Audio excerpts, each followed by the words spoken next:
Now, I know you can reference athletic facilities, and I know you can reference history and this and that and blah, blah, blah. There is one thing that should make recruiting to Arizona State the easiest thing in the entire world.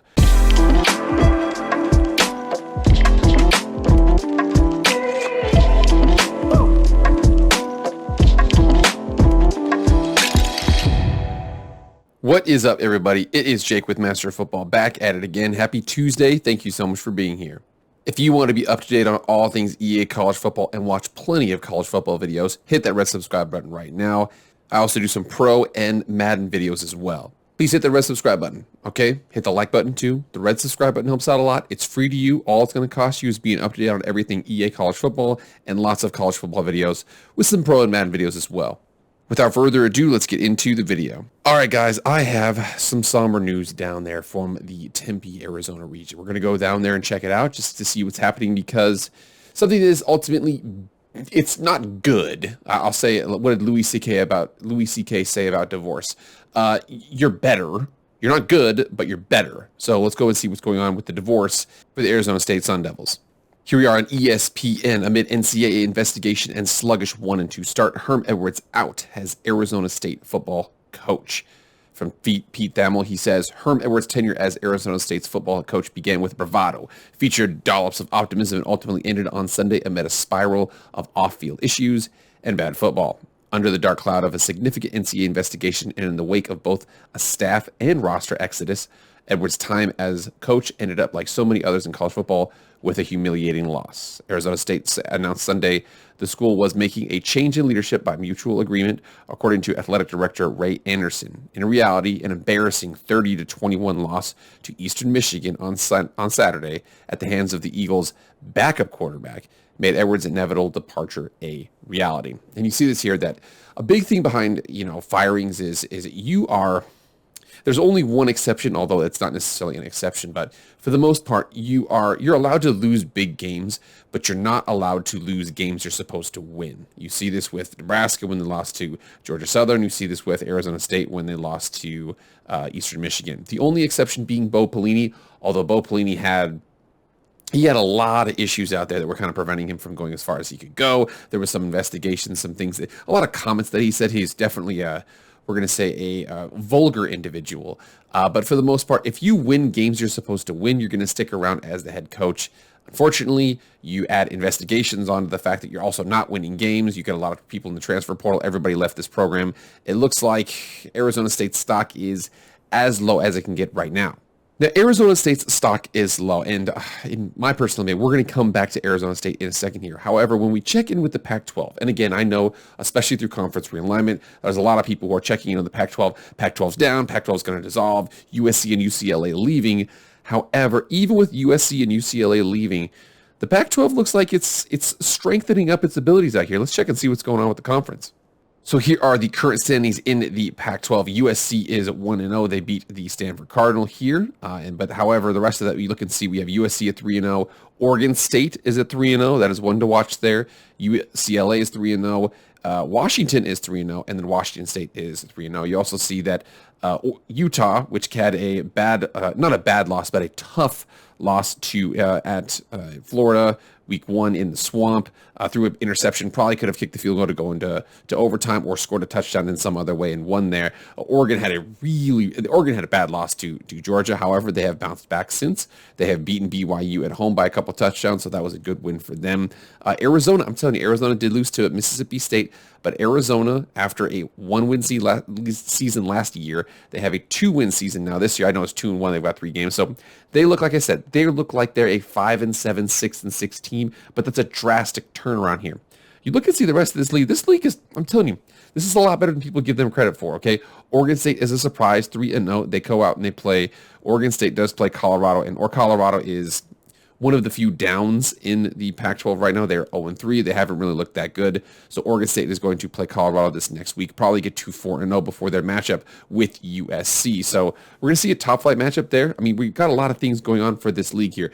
UCLA is the one where they just had a last-second field goal against South Alabama at home. And by the way, at home when nobody showed up. I know, oh my gosh, well, people show up if they're good. That's... Troy Aikman had a post out here where he basically said, I want us to have a 40,000 seat stadium on campus so people actually go to the games, just because, they're 2-0. I know you just beat South Alabama on a last second field goal. That's not exactly the best win, but UCLA is a historic program. Washington has really turned it around too, man. Washington is the one we also got to watch for. No offense to Washington State. I like Washington State. I used to live close to up there in eastern Washington. But Washington's a team to watch too, man. But if you look at this, man, look at that differently right there. That's a lot different than people give credit for. People were talking down on the Pac-12. I'm telling you right now, they are definitely turning things around, starting with Washington.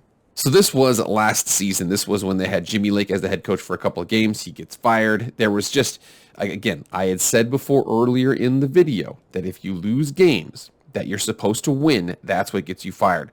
What do you see right here? Now, listen, I love my Montana Grizzlies.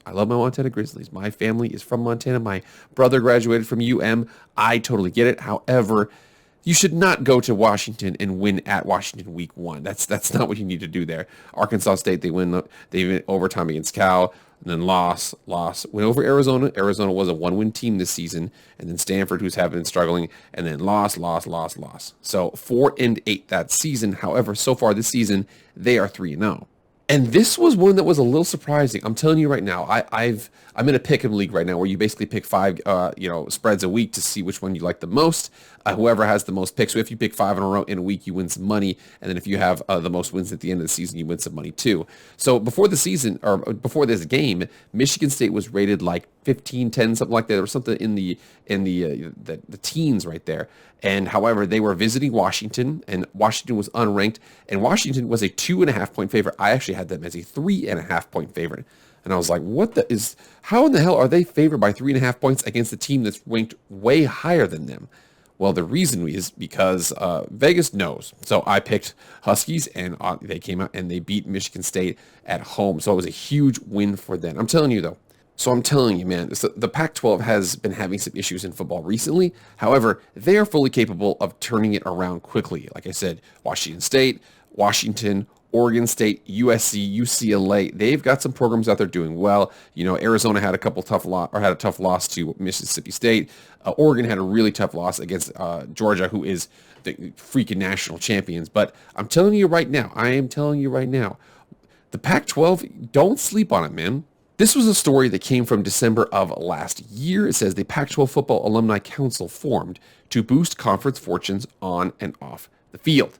The Pac-12 is tapping into former football stars such as Brock Huard, Toby Gerhart, and Lincoln Kennedy as it explores ways to boost the conference's fortunes on and off the field. The council announced the formation of the Pac-12 Alumni Council. It includes more than 20 players from coaches from the Pac-12 schools, including Alex Mack, Tyrell Crosby, Brandon Cooks, and Arizona Cardinals tight end Zach Ertz.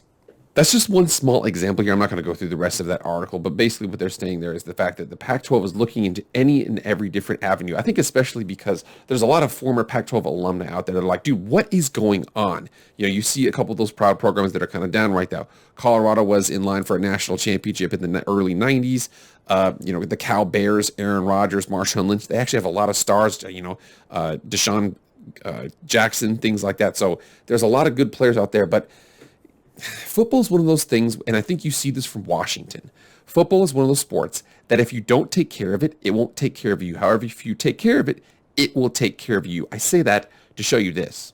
So this is the 106-year history of the Washington Huskies. So you come out here and see this. This is what I'm talking about. So Tyrone Willingham, in his last season with the Washington Huskies, in 2008, they go 0-12. They were absolutely terrible. The most points they scored in a single game that season was 28.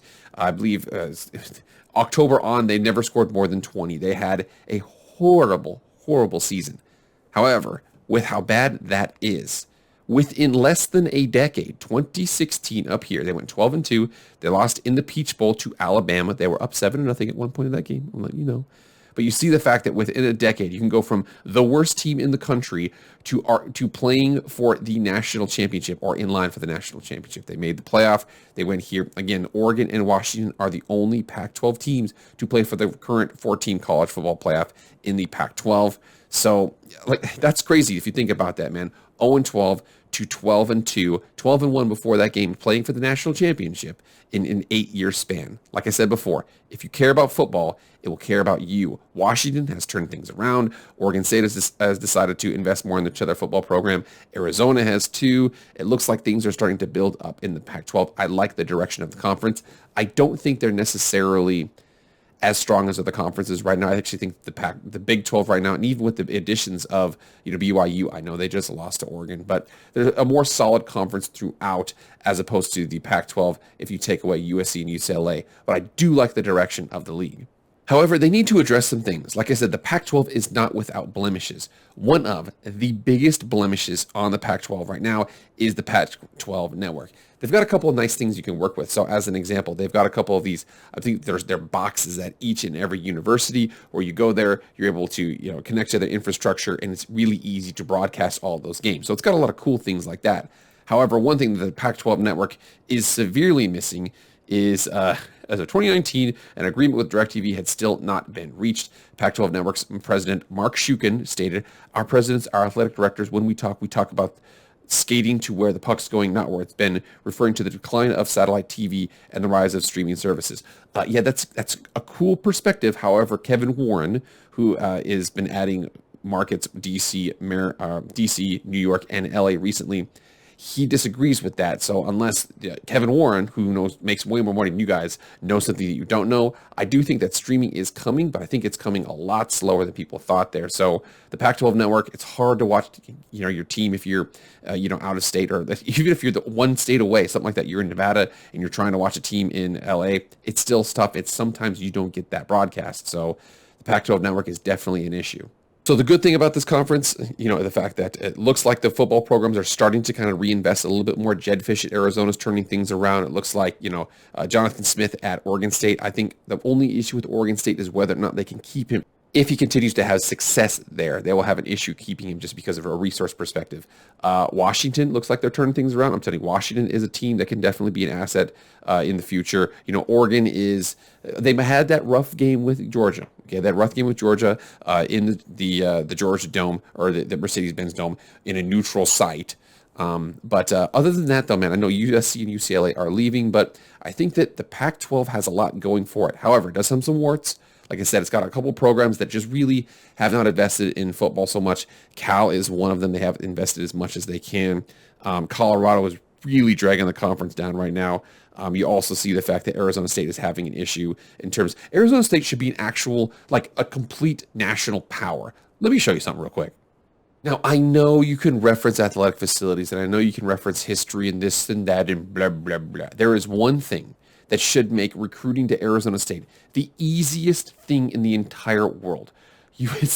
Arizona, it tops with the hottest men, apparently, and Arizona State topped the list with the hottest students. So currently, and this was in 2017, but the most attractive women in the country are, number 3 is Arizona State. I'm telling you right now, I had friends that went there. It is, Taylor Lewan said that, and he's from Arizona, but he went to Michigan. He said that it is so unbelievably hard to focus at Arizona State because girls wear bikinis to class. The weather's perfect. You go to a pool party all the time.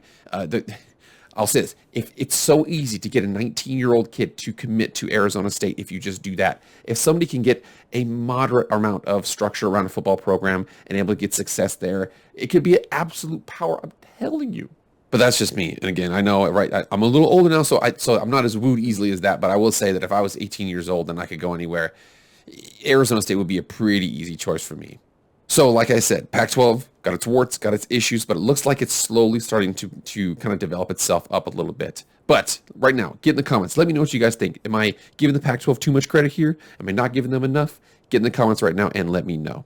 All right, guys, that's it. Thank you so much for being here. Please like, share, comment, subscribe, do all that stuff. I appreciate it. I'll see you guys later. I am out.